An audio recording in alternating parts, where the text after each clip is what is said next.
I'm gonna be honest, Cowboy Bebop isn't my favorite anime. In fact, it's not even in my top 3. Best I could do would be maybe my top 5. Maybe. Yet, those are just my preferences, and despite them, I can say with 100% certainty, Cowboy Bebop is objectively perfect. Not just as one of the best animes of all time, but as one of the best stories of all time. But hey, what do I know? This is coming from the guy whose favorite anime is... And before we get into today's topic, I'd really appreciate it if you guys could subscribe. These videos take a long time to write and edit, and hey, why not? It's free. Cowboy Bebop is the best anime of all time. Yet by all accounts, it shouldn't work. The show takes place in space and follows a group of bounty hunters. The plot is incredibly loose, with only about 4 or 5 episodes total out of its 26 episode run, moving the story forward in any meaningful way. All the other episodes are one-off adventures, serving mostly as character studies. But unlike many shows, these one-off adventures aren't filler. They are the show. They don't feel like filler because they are so well written, with each episode having its own in-depth theme and distinct story. Meanwhile, genre-wise, this thing is all over the place, with elements of neo-noir, sci-fi, fantasy, western, drama, comedy, romance, among others. This insane mix of genres should be a recipe for failure, yet the writers are able to mix them into the perfect world. It's funny when it needs to be, riveting when the story calls for it, and romantic when the tropes line up correctly. Top off the concise writing and bizarre genre blend with a truly fantastic jazz soundtrack, and you have Cowboy Bebop. While there's a million reasons this show is amazing I could talk about, for the sake of time, I'm going to narrow it down to what, in my opinion, are the 2 main reasons this show is so great. Cowboy Bebop has one of the most unique settings of any sci-fi ever created. The best way I can accurately describe it is by comparing it to another huge sci-fi series, Star Wars. The opening line of every Star Wars film, a long time ago in a galaxy far, far away, sets up the premise of the entire universe. I always interpreted this as even though they have stuff like laser swords and laser guns and big spaceships, civilization is very limited and not very advanced. That's why characters still need to do things like use physical devices to carry information. They don't have anything akin to our modern day smart products, and all the locations seem barren, dirty, lonely, uninhabitable, or tribal. Even though Star Wars takes place in a universe whose inhabitants have the tech to colonize their galaxy, on a societal level they're more medieval than modern. While at first the Star Wars films held true to this idea, as time went on the entire concept of these films taking place in the great unknown past thousands of years ago faded away. However, Cowboy Bebop takes this premise and cranks the intensity to 100.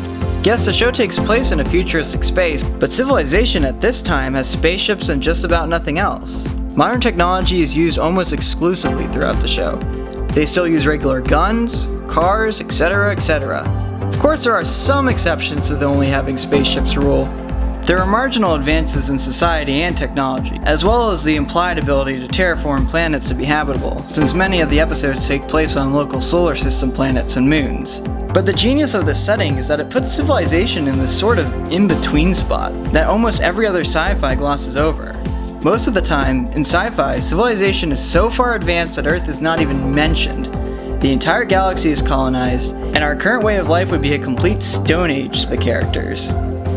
Either this, or space travel is in such an infancy that only 1 or 2 ships are around that can take the characters off of Earth to go on a mission to another planet or solve some space mystery or another. Cowboy Bebop puts us right in the middle step. As a civilization, we have colonized the entire solar system, we have spaceships, but we have not been able to progress further than that. On top of this, humans are spread very thin throughout all the different settings, giving this particular universe a very lonely and barren feel. When we see a settlement, it's always a breath of fresh air for the viewer because when there is nothing, there is really nothing. And our characters spend a lot of time in this isolation. The setting is able to help us feel what the characters do by design, and it's one of the reasons the show is so great. The main characters of this show are Spike, Faye, Jet, Edward, and their dog. I'm going to do a lot of generalizing here since if I went into depth about each character, this video would be at least an hour long. Every character at the time they become a part of the Bebop crew has lost something. They're no longer complete. Spike lost the woman he loved, Jet lost an arm, Faye lost her memory, and Edward lost her father. When these characters come together and join the crew of the Bebop, something changes within them. They become a new family. I know it's very cliche to say, but it's true. Being a part of the Bebop completes them. In this sense, the crew is very similar to Guardians of the Galaxy.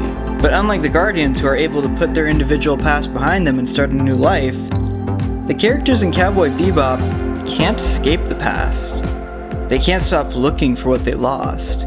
And they only realize they have everything they need right with them until after it's too late. As the series progresses, the characters start to find the things they were looking for, but always at a cost. Okay, Jet doesn't get his arm back, but you know what I mean. Spike reunites with the girl he loves, only for her to die in his arms an episode later.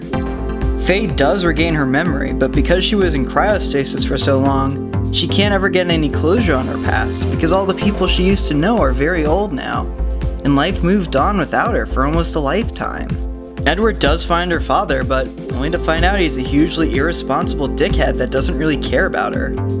One of the main themes of the series is that the past exists in a vacuum. It's a singularity that can never be regained no matter how much one tries, and pursuing it, instead of moving on with life, will only lead to despair. The best example is the Bebop itself.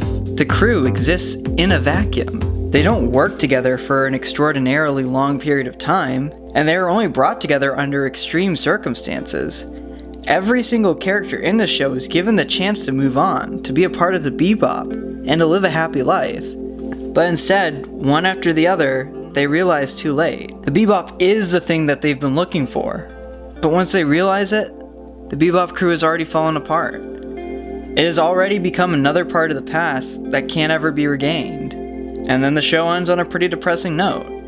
But despite this, these themes couldn't have been pulled off without such complex and well-developed characters, who are simultaneously different and the same. So, in conclusion, there's many reasons Cowboy Bebop is objectively a perfect show. I believe the two biggest ones are the unique setting that sets it apart from other stories and is able to evoke deep emotions within the viewer, and the way its characters are able to interact with one another, as well as be used as devices to perfectly display deep themes. While by my personal preference Cowboy Bebop isn't my favorite, I can objectively say it's undoubtedly a masterpiece.